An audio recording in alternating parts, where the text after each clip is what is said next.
Brian, leading the consulting team, helping with the zoning ordinance update. And can you hear me? Can you hear me now? Okay. Because you're closer to the speakers, I can't turn you Oh. over louder. You want me to go to the other side? Yes, please. Okay. Thank you.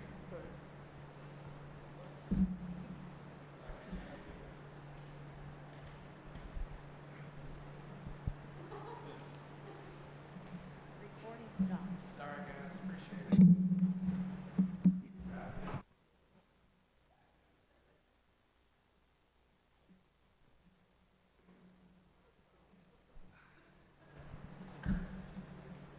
All right. So as I was saying, I'm Brian, and leading the team working on zoning ordinance update, and want to talk today about streetscapes and frontages, which is kind of like the space between the building and the street. So if we can, just go around, do a quick introduction, say your name, and if you represent any group or organization or company or anything. Bill McCord, resident. Brad Snyder. Okay. Brad Snyder with CSDG. I'm Hal Clark. I'm a planner, landscape architect with CSDG. I'm Mary Janung. I am a citizen. I live on Lock 4 Road. This is John Janung, Lock 4 Road. Great. I'm Brian Rose. I'm the city planner for the city of Gallatin. I'm Anna Blevins. I hate hearing myself on the speaker, but I am a planner and project manager with TPUDC. I'm Patrick Flowers. I live on East Main and citizen. Michelle Juvance, citizen. Pascal, District 3 Council. All right. So, streetscape. What do we need to know? We've driven around a bit. We've noticed that there's a difference in the streetscape in the downtown versus in the new neighborhoods. I don't know if that's on purpose or just kind of the way it is. What are your favorite streetscapes around Gallatin? Downtown? Any street in particular stand out? Oh, the microphone. I like the hanging baskets. Yeah, I don't know. great. Anybody else have any thoughts? I like the East Main area. The one thing I like historically about East Main is it had a nice tree canopy, and I would love to see some of that restored to that streetscape area. I think South Water is probably one of our most concerning areas.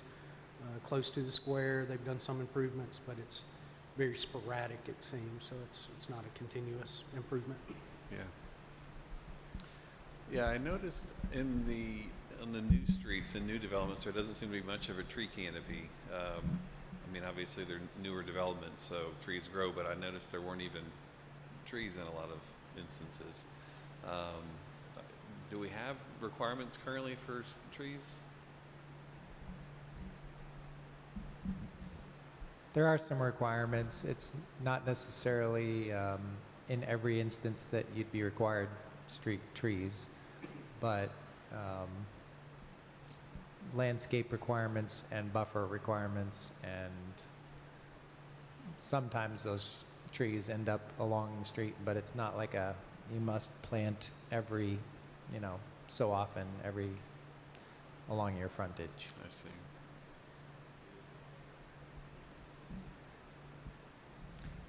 I'll also add, I like seeing streets with street calming, traffic calming type measures implemented, but I don't like seeing speed bumps. I think they're terrible. I hate driving over them. I think a lot of people do.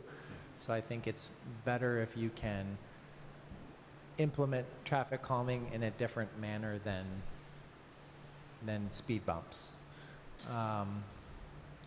I also like seeing landscaping in the center of the street sometimes. It maybe isn't the thing to do in every instance, but I like seeing, islands in the middle of the street with, maybe that helps with your street tree canopy. You know, maybe if that's the only place you can do trees, you can get some canopy from the center. Yeah, when it comes to speed bumps, we always say that that's a Band-Aid for a poorly designed street. Because when you think about streets again, we always look at the most loved places. Usually, a lot of the most beloved places are the most walkable. They feel most safe, and cars don't really speed as much. And oftentimes, those are in the older parts of a city, and the roads tended to be narrower. And most cities these days have much more. For a while, they're having much wider street standards, making the driving lanes much wider, which makes you automatically feel like you should drive faster, even no matter what the speed limit is. And then you go back in and add speed bumps because people are complaining about speeding. And then what often we find is that people who were living on the street and complaining about the speed bumps are the first ones to call and say, take the speed bumps out. I can't stand driving over them every day to my house. So it's a good point that if we do it right in the first place, you don't have to have those speed bumps.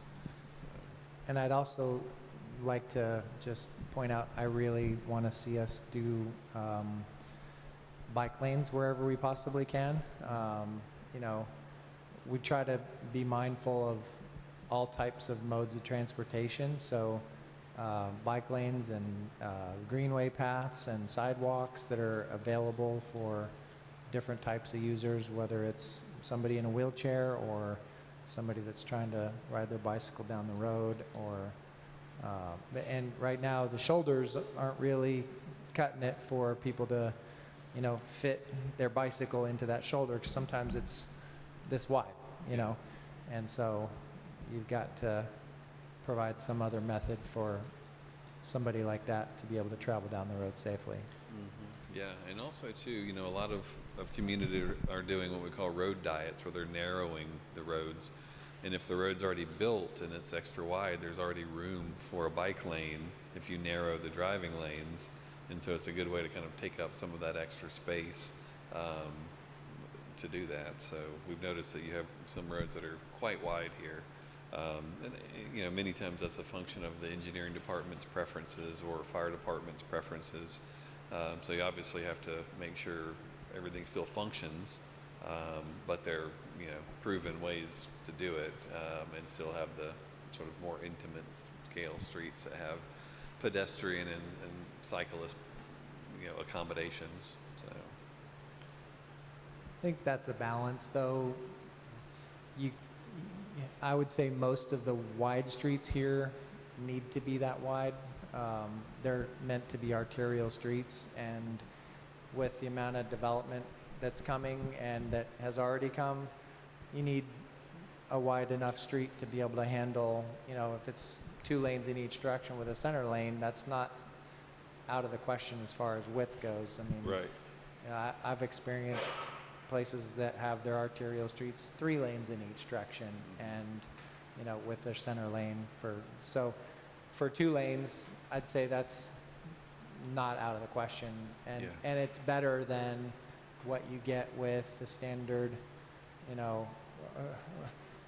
I've seen many of our arterials be 1 lane in each direction, and that's not enough. You need more sometimes.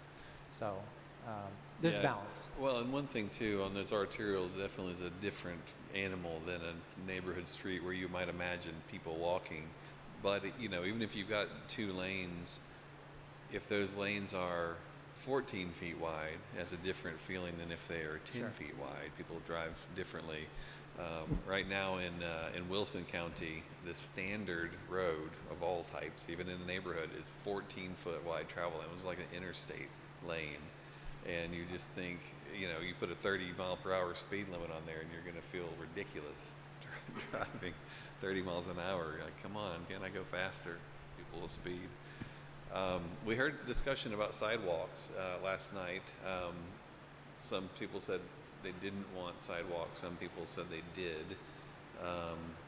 What have you guys heard much around the city and discussions about sidewalks? Is that something you'll talk about much?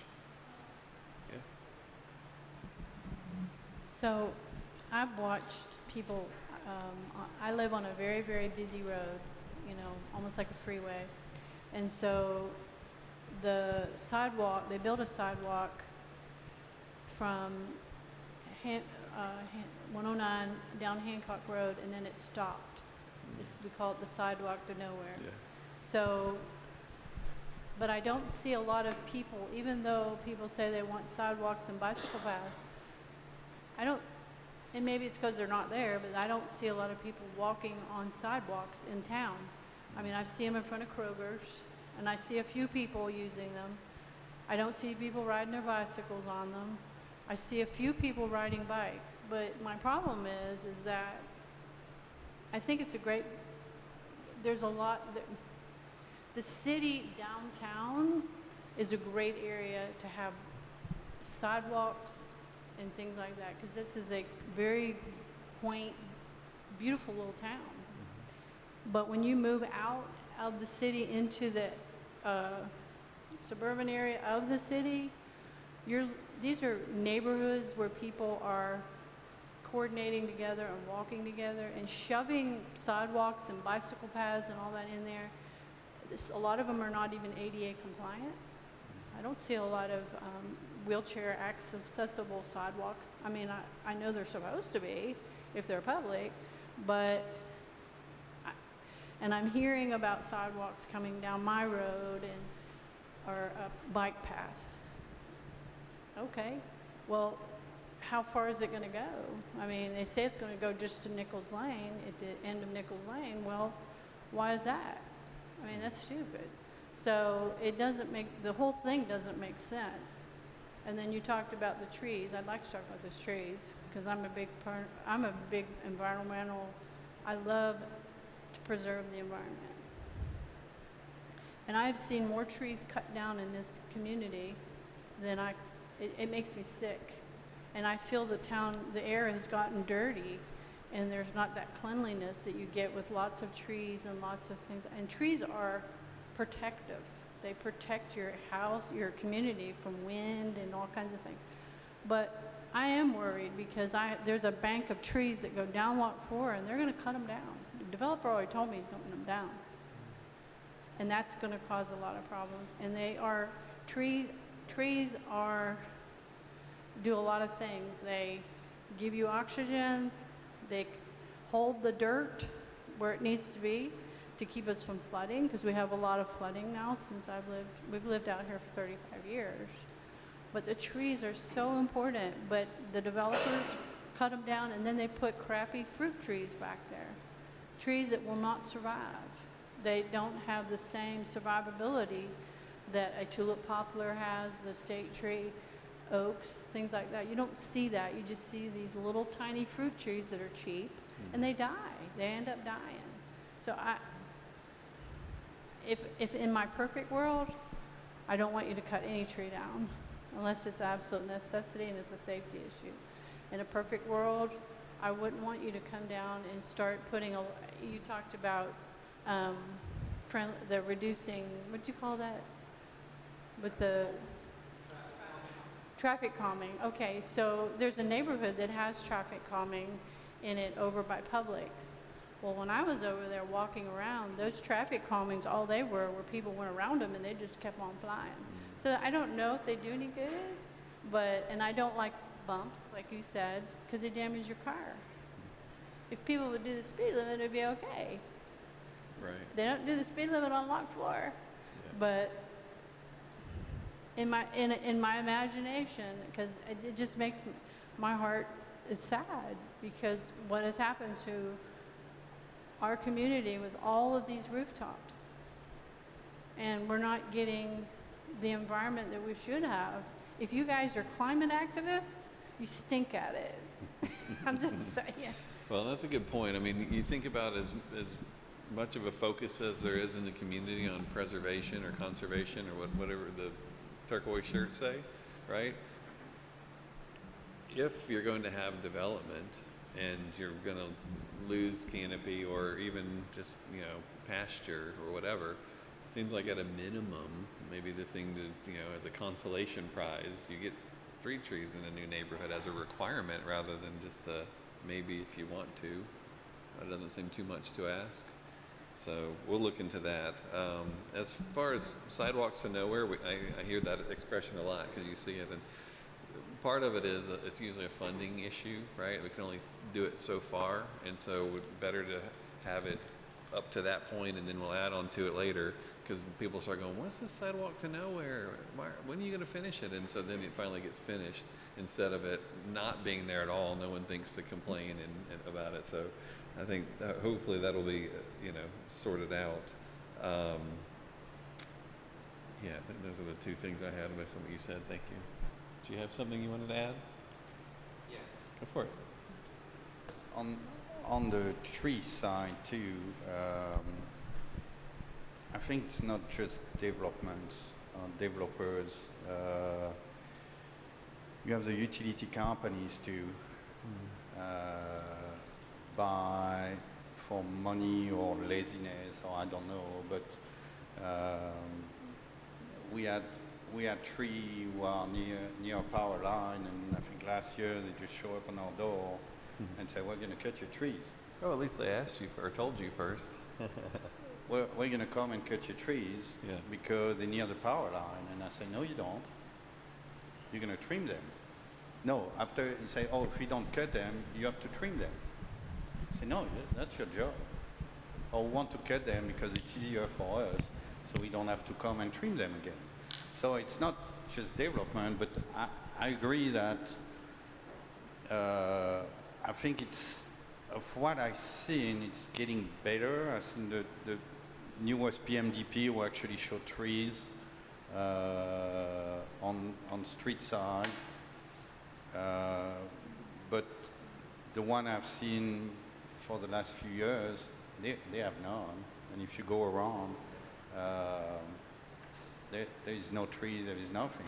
And trees are good, or they just cut them, like Saint Blaise. Saint Blaise was, I don't know if you guys are familiar, that road was, that was fantastic. That was canopy around, that was probably the most beautiful place we had, Saint Blaise Street.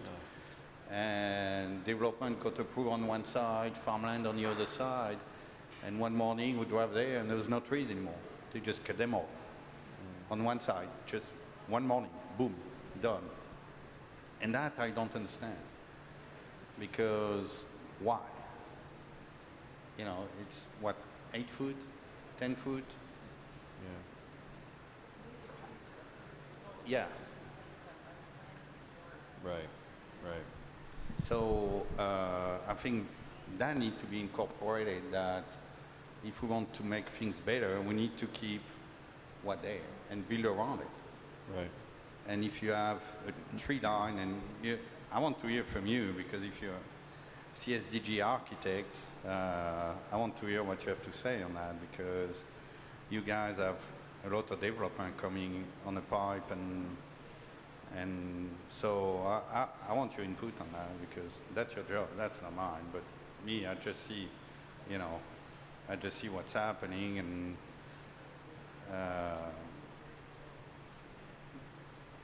no, he's going to talk before, because I want to hear what he has to say. All right, let's pass it over to him, and then you got it?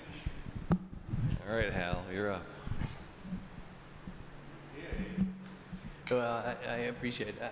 I'm a landscape architect, so I have a lot of thoughts about street trees and tree canopy and all the benefits and all those things. And so where you want me to start? They're good. I'm in favor of street trees for sure. Part of what we struggle with as consultants is the right environment, the right context, the right scenario for street trees, and the right type of street trees, because for us, way too often, like you were saying, some of the trees, either from a buffer or street trees, they're just the wrong type of tree, and they're not successful. They don't survive. They don't accomplish what they're intended to accomplish. And so sometimes you see communities in the street sections squeeze street trees and canopy trees in 2 to 3 feet of a grass strip, and they're just setting themselves up for underachieving and failure. And so the right scenario, the right design criteria, the right space, the right species, all of that stuff is very important. So, that's one of the reasons that we're here is because we love this discussion, because there's different criteria in almost every city, and some are very successful, and some are just really hard, and we struggle with when we have to comply with some of these regulations. We kind of know the odds of success are not that great, and so we struggle with that as well. And if there's no specific requirement, the trends are to save money that way, and that makes me sad too. But so there's a lot of things that go into that. So. Well, and along those lines too, if let's say that a city does require street trees, but they say, and it has to be in a minimum of a 3-foot planting strip. It's like, well, you may as well not have required it, to Hal's point, or, it's like, make the planting strip sufficiently sized. So a lot of cities will have like a 5-foot requirement for a planting strip, and you have street trees, and you have a sidewalk.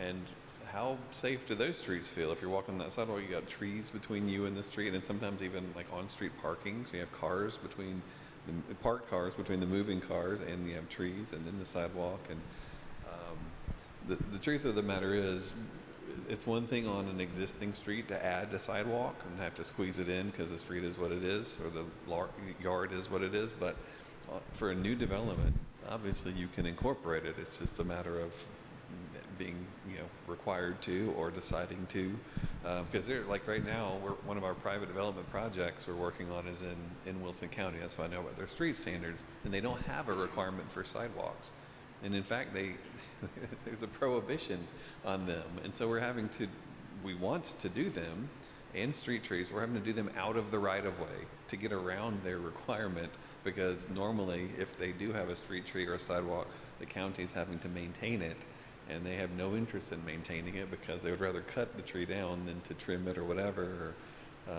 So it's a challenge. But I think you all have gotten to the point when, if you got as many units in the pipeline as we're hearing you have, or anywhere near that number of units, you're a desirable place. You can ask for what you want. If you want street trees, ask for it. If you want sidewalks, require it. And I think one of the things that we see a lot is the conflicts that are kind of self-imposed for a nice streetscape.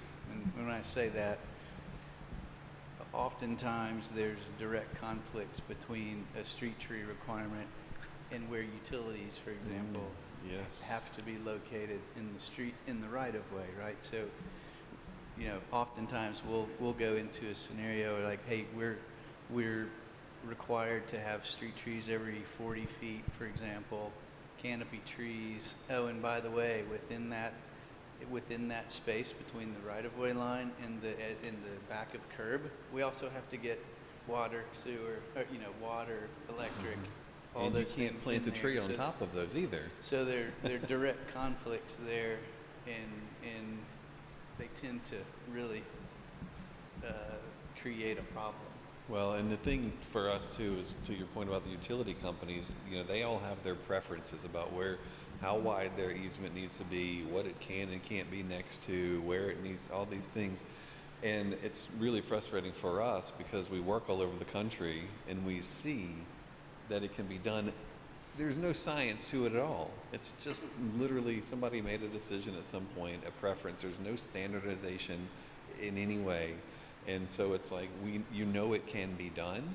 It's just a matter of whether or not the standards are in place to do it properly. And then so often too, most cities in fact aren't tied in with the utility providers. We're working in Monroe, Georgia right now, and their zoning, and they actually are the utility.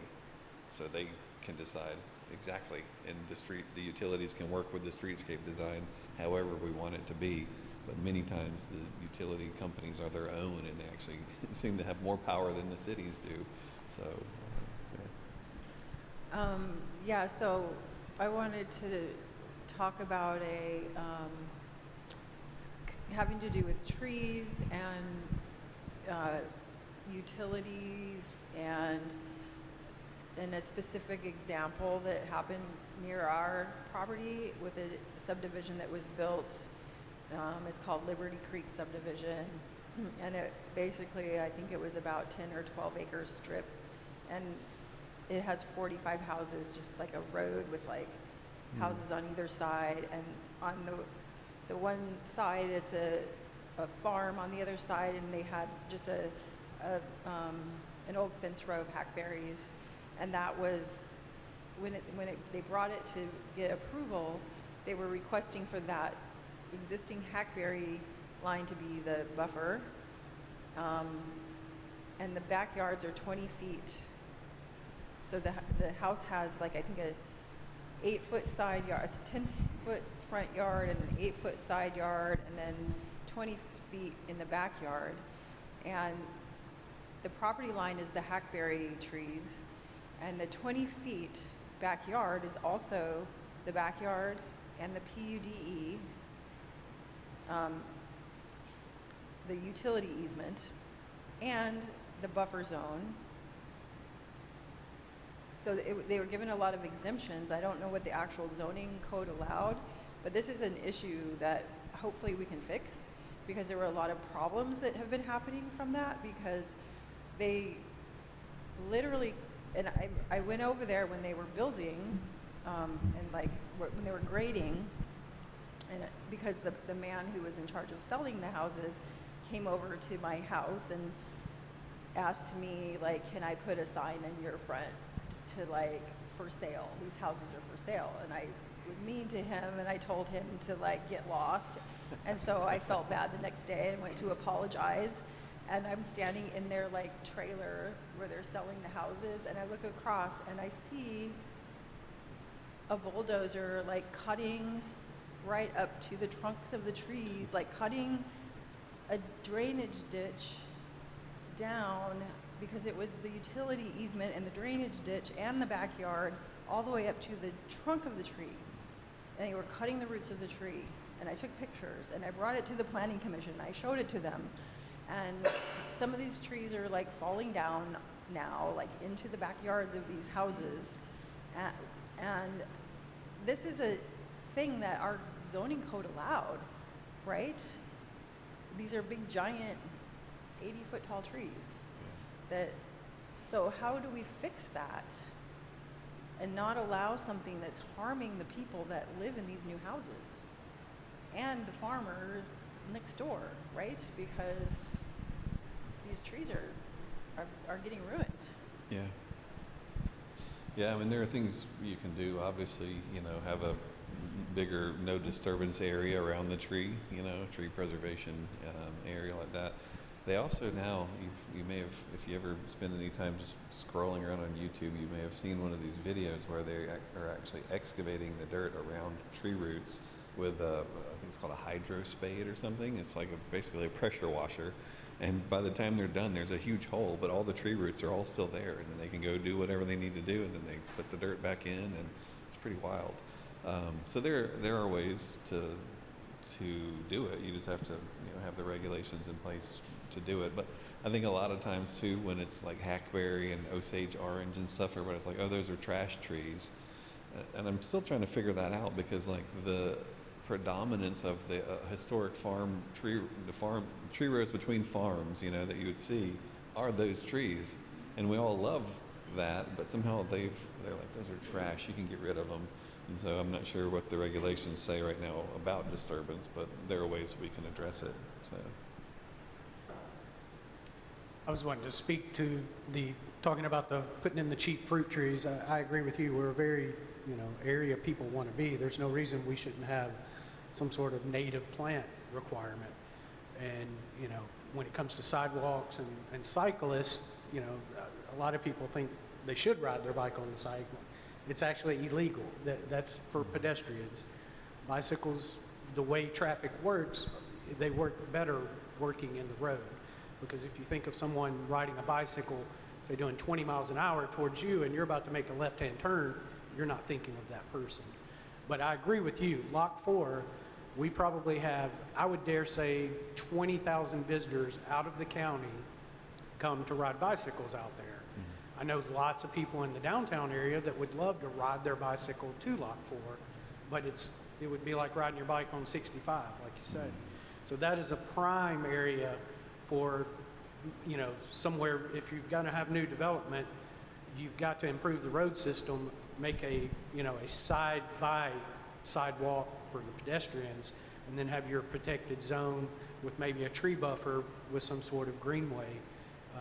It will take away from developer square footage, and I think that's probably the biggest disadvantage to it. But I agree that we're in a popular area, and we've got to make those requirements. Yeah, and that's one thing too. You can pass that over, and I'll say this when you get the mic.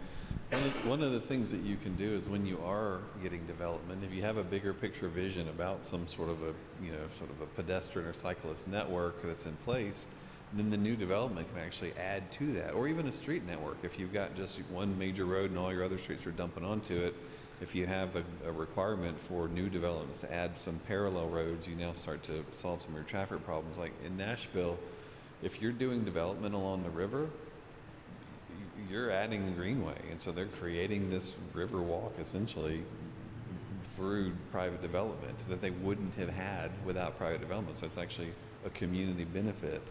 So it's kind of neat. I agree with you, because I see what bothers me is that we have species of trees in our community that people don't even know what they are. You know, we have walnuts, we have hickories, we have hackleberries, we have tulip poplar. There are a lot of species that are not, you know, some of them are considered invasive. Bradford pears, those are invasive. You should never plant a Bradford pear. They're horribly invasive, I'm just telling you. So you need an arborist, somebody that's on staff that understands trees and the type of species and what works, and not just, and no digging on anybody that does the planning and all that, and the engineers and all that.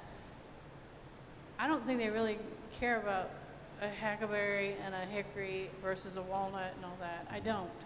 I think they're doing what they got to do with the little plans and all that, and that's what they're worrying about, streets and all that junk. But I do think that it would be wise for the city to have an arborist, someone that understands the trees, the actual, like he said, landscaping of the community, because having a bicycle, I grew up in Florida, and there are beautiful landscaping there. They have bicycle paths, and they have the street sidewalks, but they also have very well developed tree areas. You know, a lot of them are palm trees.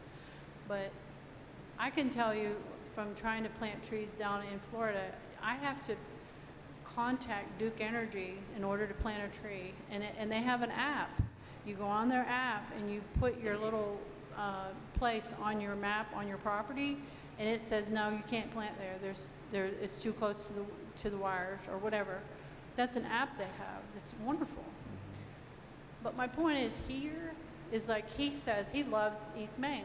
Yeah, I do too, because I have property down there, and they're beautiful trees. The problem is these trees are getting diseases and they're dying. I have a tree on my property on East Main that's dying because of what's going on with all this runoff and all this stuff. And I don't think people really truly understand the importance of foliage, the canopy that you talk about, because it's getting too hot, things are dying, and you talk about farmland, the animals on the farms are what give you your water. They, you know, we can go through that cycle, but that gives you your water and your ground source and all that stuff. So it's not just about bicycles and sidewalks. You can get, you know, walk all you want, but if you don't have the right things to put in your lungs and your water source and all that, then you forget it.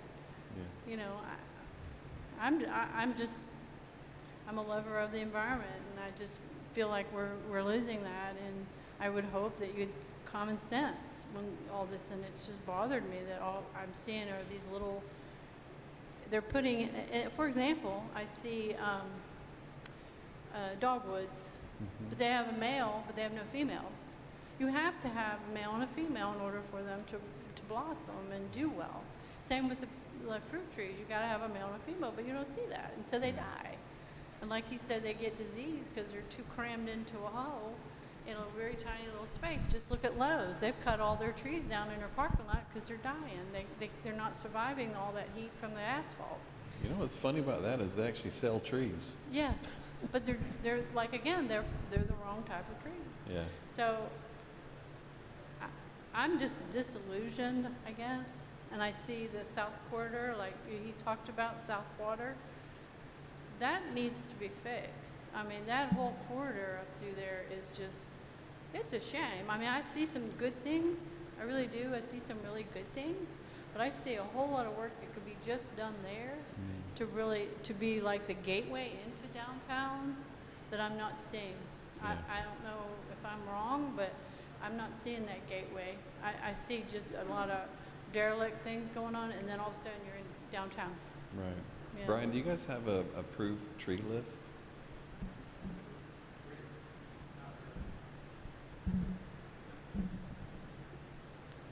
I don't know that there is a specific tree list that we work with. There may be, I know the buffer requirements do have, a certain amount of, you got to do a certain amount of trees within the buffers and stuff like that. I will say along South Water, we are already planning to do some street improvements along that southern corridor of South Water. They did do some improvements to the center section south of where the downtown starts, but not all the way down. And now that portion from the end of where they stopped down to basically the 109 is the next section they're going to be looking at. So they're already looking at trying to narrow, where the driveways are and things like that, because you can pull off almost any location in some sites and it's all paved area and it's a free-for-all, it just could be wherever you want. And that needs to be done a lot better because it's a safety concern.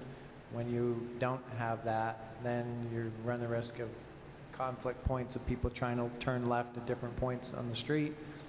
They're also adding grass strips and some on-street parking and things like that. So those types of things are already being considered for South Water. But a lot more can be done with respect to that, and hopefully that can help to spur a little bit of redevelopment along that corridor too. That'll be the bigger piece, is these zoning ordinance requirements that people will have will hopefully give the right tools for people to do the right type of development along that corridor. Yeah, and even if you guys don't have the budget to hire an urban forester or an arborist, maybe a list of acceptable trees and would be a good baby step towards that. So. What else? Got some over here.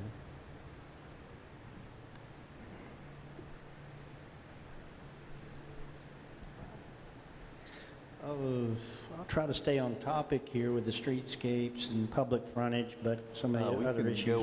We can roam wherever. Roaming around, okay. It's just a suggested topic. Okay, well, the streetscape aspects really cover both the public and private realm, and so there are different interests within those boundaries of those jurisdictions.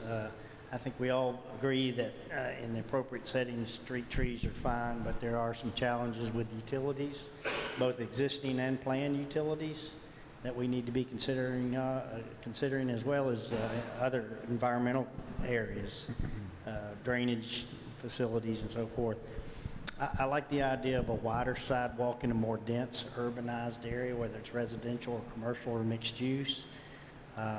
That's important. So even downtown, particularly in display areas where businesses, and that's encouraged, by the way. We just there are standards for that, but that needs to be also considered in other areas of the community. These are kind of joint use type areas, and so we need wider sidewalks in those areas. The planning zones, typically either behind the sidewalk or oftentimes, depending on the type of roadway, or between the back of curb of a roadway and the sidewalk, which provides a little more buffer between the pedestrians. And usually those sidewalks are further from the road the higher the speeds are, and that's something that needs to be considered as well. Sidewalks are important almost on every street. Perhaps there is some exemptions that could be considered on very short or stub streets, cul-de-sacs and things of that sort. But on collector roadways in particular, prioritizing those, and arterial roadways, sidewalks are paramount. They're a challenge sometimes, but they're just as important as to change how our society even works, because the older parts of Gallatin, the downtown commercial areas, were built with sidewalks. And then about after World War II, they abandoned that concept because they wanted to do things on the cheap. I live in a neighborhood that gets a lot of cut-through traffic. As a matter of fact, the traffic volumes on my street, is the local residential street, are higher than they are on Lock 4 Road, on the south end of Lock 4 Road. We have no sidewalks in our neighborhood. For the most part, that's okay, but there are a couple of streets that really see a lot of traffic, including cut-through traffic, and sidewalks would be appropriate in those areas as evaluating those for priority. So we're not going to be able to overcome the bad decisions that were made in the past because of limited funds, but we certainly can prioritize those roadways, residential and commercial, which should be provided with sidewalks and other safety enhancements. One thing that was not mentioned, I think, is really going to be critical to success in Gallatin is the street frontage, as it pertains to street frontages and use of streetscape, is replacing the ubiquitous traffic signals that are marginal traffic signals in many cases with more appropriate traffic control devices, whether that be four-way stops or yield treatments, or even higher volume intersections with roundabouts. And that provides an opportunity for additional landscaping and creating a more efficient development pattern and operation patterns for those roadways. Lighting needs to be also considered, kind of like sidewalks. Lighting needs to be more prevalent in higher density and intensity areas. Bike lanes are appropriate, not on local streets. Sharrows would be certainly appropriate there, if even necessary, but Sharrows, which is a shared bike lane and motor vehicle lane, and within the same travel lane, would be appropriate on most collector streets, and separate bike lanes on higher volume streets, arterials and higher volume collectors. Paved shoulders on some collector streets would be appropriate as well to accommodate that bike traffic. These are all long-range things. They're not short-range things that might happen to be only in the existing capital improvements program, but there's been 50 years of insufficient design, or a design that would only accommodate one mode, that needs to be overcome, and it's not going to happen overnight. Another aspect of it, more in the private realm, is the presence from the street in a lot of areas, and we've seen this in requests for zoning or previous zoning ordinances, where you're almost mandating a building be set back a substantial distance from a street to accommodate parking. So you look at all these commercial places around town, and 75% of the parcel or lot accommodates parking, most of it which sits vacant for 20 hours or 24 hours in the day. Really not very efficient. I would like to see more build-to setback lines, meaning building up closer to the road, maybe not necessarily on the right-of-way, but maybe one that would discourage massive parking lots in the fronts of businesses and place those parking areas behind the businesses or to the side of businesses at least. That will make a big difference. It will also encourage people to use those sidewalks. We have an obesity epidemic in this country where we've made it so easy for people to be lazy. That's what it, I couldn't say that maybe in a different setting, but I can say that now. And it's really prevalent, and it's coming back to haunt us in our insurance rates, our quality of life. It is really destroying that. You don't see that in Europe. That's why people live longer and have higher quality of life in Europe, even though they're, for the most part, their income levels and so forth, their ability to accommodate whatever our desires are less, though, than we have per capita. There are places in Europe that are not like that, but for the most part, in Europe, they have a longer lifespan in Western Europe, and we have one person here who's a native of Western Europe. Yes. Well, good. That's good. But what's happened is we've replaced, and as far as our health, and walking has a lot to do with it, we replaced the bad habits of cigarette with overeating and lack of exercise. So we're paying the penalty for that, and a lot of times it's even a lot more expensive because where you have the medical facilities now and treatment capabilities that will allow people to live almost in a vegetative state. So that's unfortunate. So we need to do a lot better on addressing our street design standards in the appropriate context, whether it's arterial, collector, or local roads, and creating those, even where there's not a street, those interconnections between neighborhoods and different types of uses that make it inducive for folks to be able to walk to get to a place. You showed a video, or not a video, I guess it was a slide yesterday. It showed the shopping center walled off from the neighborhood, and where people would bust through the fence and maybe trespass on people's to get to where they wanted to go because it would have been prevented from doing that. So it's kind of ridiculous that we have that. So we have opportunities there. As far as the buffer zones, and this kind of gets away from the streetscape, a lot of the trees that are along fence lines, a lot of them are what many people consider trash trees, hackberry in particular, Bradford pear. Those are not the kinds of trees that are long-term benefit. Yes, they may provide some shade, and they may even provide some habitat for wildlife, birds, and things of that sort. But in the example given about the trees removed along St. Blaise Road, all those trees are going to be replaced with native hardwood trees, higher quality trees, in addition to the sidewalk that will be accommodating along that roadway. So many of the trees along these fence lines are not viable.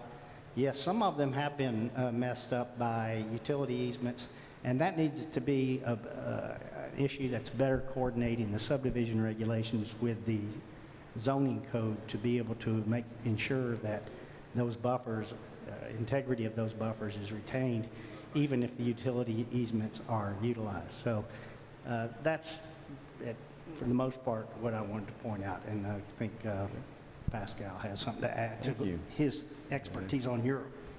Thank you. Yeah, I'm going to go back to St. Blaise because 100 years old trees, they were viable there, and I don't see how you can replace by better for stuff was there for 100 years. But to answer your question, the first time my dad was considered really heavy in Europe, came in the US, he looked at me, he said, I'm skinny, all right? And you know why? That's nothing to do with exercise. That's nothing to do with walking on sidewalk. That's things to do with the way we eat. We eat portions, and we eat good food. And that's how we stay skinny. When I was in Europe, I was skinny. When I arrived here, I got heavy. So, trust me, I didn't walk on sidewalk when I was a kid. All right. And I was 25, I was 135 pounds. But what we had is that we were outside all day long. I had a nice yard on our property. We were playing outside. I was getting over the wall. I had a trail. I had a nice forest, 100-something acres there where we were playing. That's why we're fit, because we're not spending our time in front of the TV eating fries, stuff, you know. That's nothing to do with a sidewalk. Exercise maybe, but you have people who exercise all their life, and they go to the gym an hour and they come back, they go supersize at McDonald's. You know, exercise is just a way to feel better for some people. But yeah, we're a lot skinnier in Europe for sure. I would say though, considering we do have the portion differences than we do in Europe and all of that, it's certainly the more things we can do to offset that, such as walking instead of driving, would be beneficial. So not only sidewalks, but trails and the bike lanes and all the things we've been talking about now are counteracting, sort of balancing out the extra calories that we're getting. Yeah. So, yeah. Yeah. I have an office in London where we have about 45 employees. I have 100% of my employees here own cars. I have 2 employees in London that own cars. So they have a 45-minute walk and a 10-minute tube ride, and so yeah, they're more active, but they also, I agree, they eat much healthier.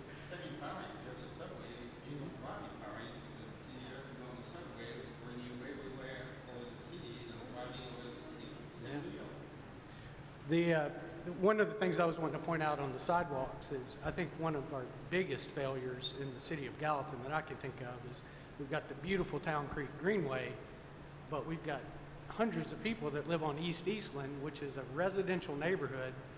It's a secondary for East Main, I guess you could say, a backup route to the hospital. 30-mile-an-hour road in the middle of a neighborhood, no sidewalks. When I went to the city 10 years ago to ask about getting sidewalks, we were told nobody wants the sidewalks. Well, I'd already talked to 40 of my neighbors, and we were all like, we want sidewalks. So I think there could be a little more communication between the citizens and the city, when I think maybe the city just automatically thought, well, nobody wants a sidewalk in their front yard. We were begging for it. Yeah. So, and you've got a wonderful greenway that you have to almost get in a car to get to for some people. So it makes no sense. And I was talking to Brian about the shoulders on the road, and I used a great example. I don't think it's actually in Gallatin city limits, but we've got Bledsoe Historic State Park, which is out Highway 25. Most of that road has about a 6 or 8 inch, very wide shoulder. Everyone feels very safe. But there's a section coming out of in between Gallatin, right before the railroad tracks, where that shoulder goes down to about 6 inches wide. There's no guardrail, and if you go off the side of that, it's about a 20-foot embankment that has a grade where you're just going to tumble. It's just such a opportunity, because I see people with RVs out of Bledsoe riding their electric bikes into town, and just, that 1/8 of a mile section right there would make such a difference, safety-wise, and just make people feel better. Yeah.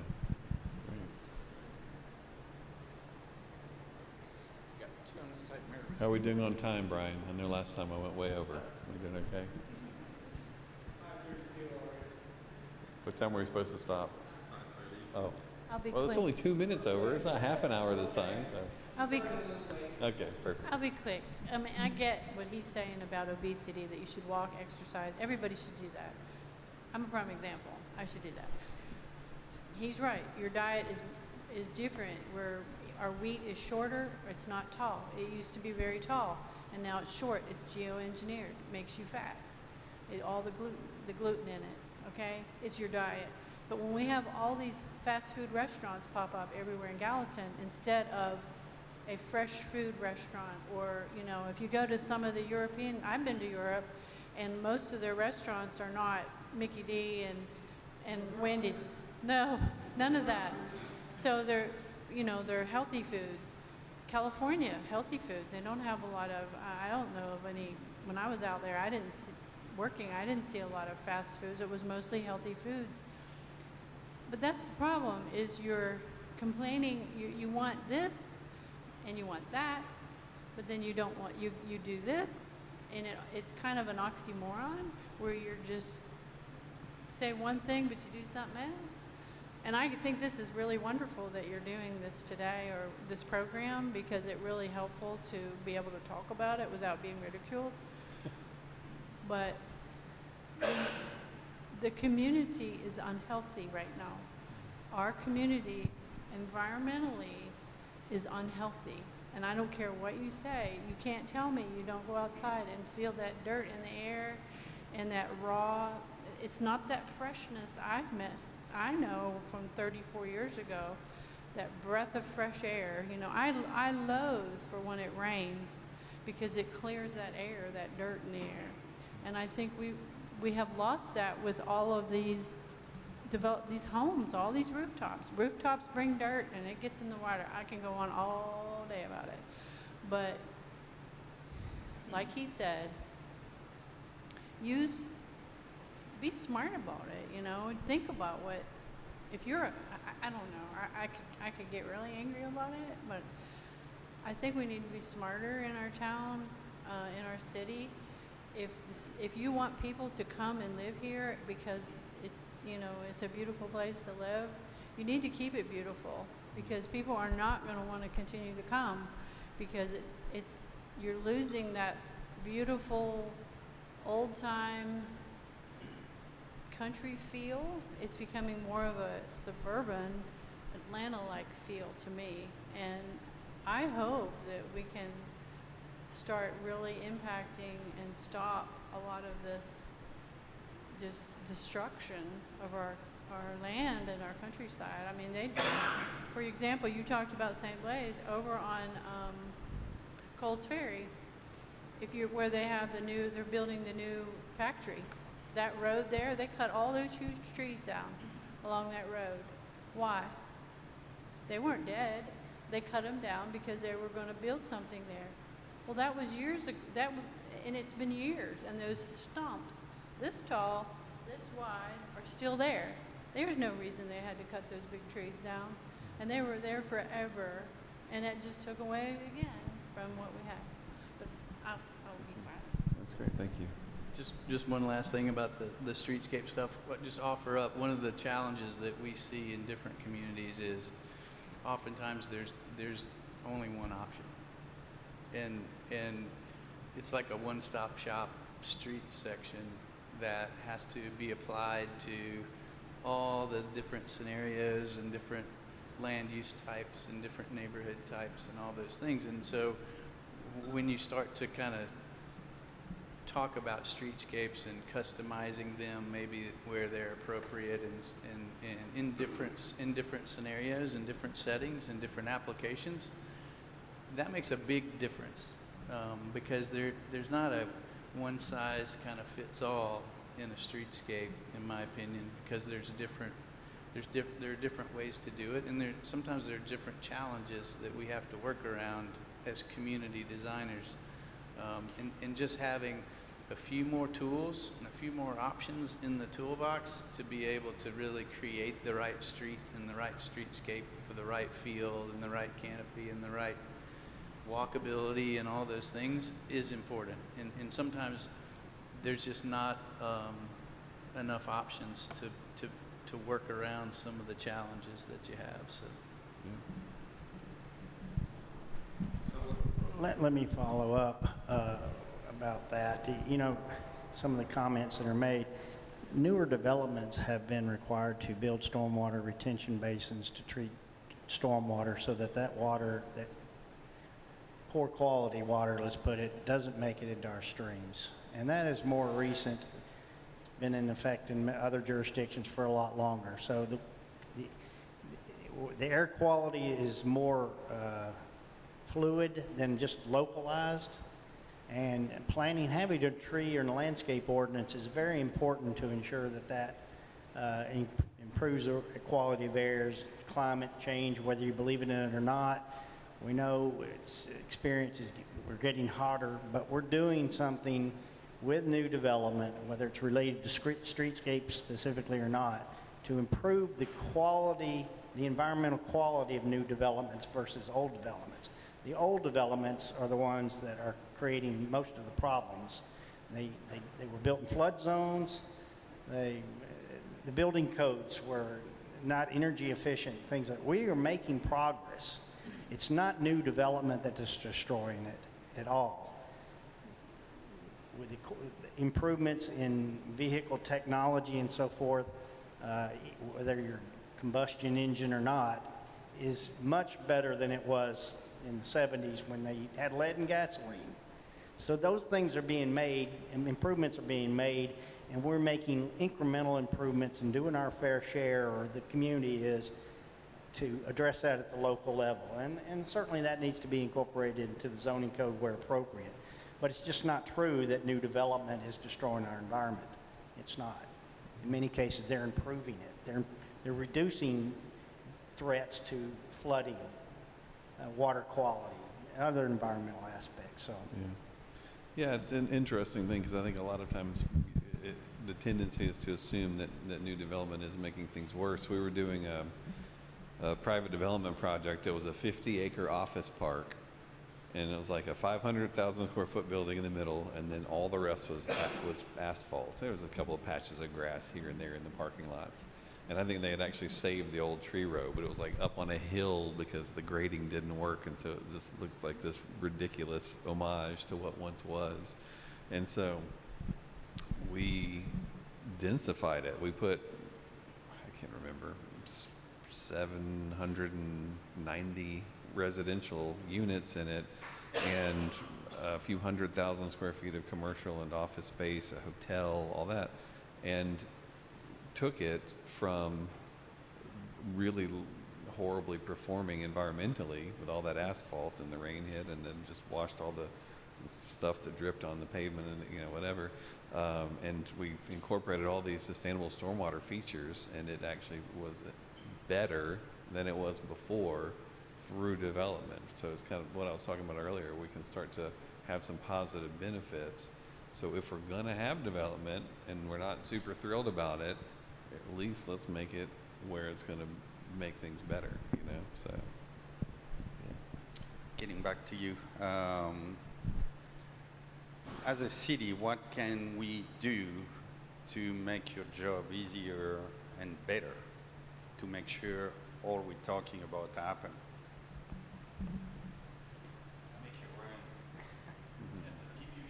Yes, good thing, because he had a double cheeseburger from McDonald's on the way over here. I think it's just a lot of it's coordination. I mean, a lot of it is flexibility sometimes because, like I was kind of saying, if there's only one option and it's black and white, then sometimes our hands are tied a little bit to really do maybe some modification to standards to accommodate different things, and so just maybe an understanding of all of the things that potentially have conflicts within a streetscape, and maybe just some flexibility on sometimes the right-of-ways don't have to be so wide. Sometimes it's even better for a lot of different reasons if there may be some different sizes of right-of-ways, and they're just different ways to do it. And sometimes just the flexibility to sit down and solve a design problem around something like that is oftentimes it results in a really much better solution to streetscape design. Yeah, and what a lot of people don't realize is that in most cities, the people who are actually designing the cities have the greatest impact on the design of what you see is the engineering department and the fire department. And neither of those two groups would probably say they're the most creative groups. They're great at what they do, but they probably aren't thinking about the things that everyone else is thinking about quality of life and to character and to all of those things. They have their function, their role. They're going to move traffic, they're going to move water, they're going to save people. And when you do that, just like with the utility companies too, there are a number of ways that you can go about doing things. But why not do it the easiest way, right? Well, the easiest way to move traffic is to make really, really wide streets, right? The easiest way to get your fire truck through is to make really, really wide streets and giant turning radius at the intersections and all of that stuff. And planning departments in most places we work around the country, they understand the other side of the coin and how to make a great place. But planning departments usually hierarchically in the city are equivalent to the engineering department or fire department. And so then you say, engineers come and say, well, we can't do this thing that planning wants to do because everything will flood and everyone will die. And the fire department comes in and they're wearing all of their fire gear and stuff, and they're like, yes, we're here to save lives. How could you be against that? And so if I'm an elected official, I'm going to say, hey, that sounds great planning, but I don't want to be responsible for flooding and people dying, so let's do the big roads. Let's do the X, Y, and Z thing. And then the developer comes in and they say, well, if you make us do street trees and sidewalks, we won't develop here. And then you have to go, are they bluffing or not? Do we need the growth or not? If we don't get the houses, then we don't get the grocery store, then we don't get and so it's like the tail's wagging the dog. Is that how that works? The cart before the horse or something. So yes, yeah, send a mic down there. Oh.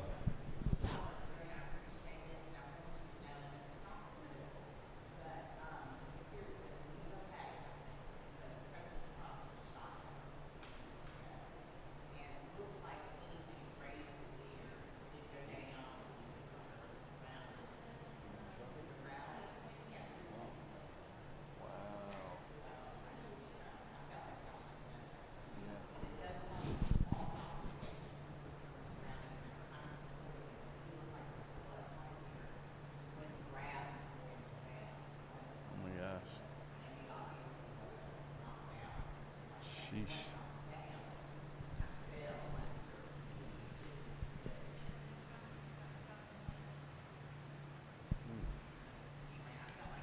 Yes, thank you for that. Well, we were over time anyway, so that was a good way to. Yeah, I was just going to say one thing. I don't know if this would be an option, but maybe like some yard trees instead of street trees for like local streets. Usually your collector roads have the wider right-of-ways to where you can fit, an 8-foot or 10-foot grass strip and avoid utilities. But those smaller roads, you only have about 5 feet or so. If you did yard trees, I think that'd maybe be beneficial. Yeah.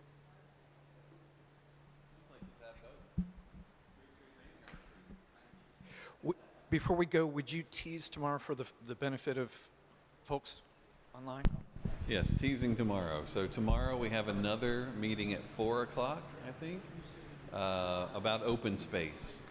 Here's the schedule right here. Let me verify the time.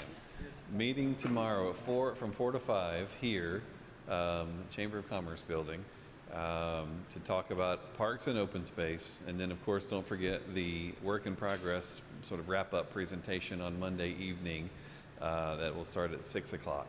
So be here for that. Thank you all.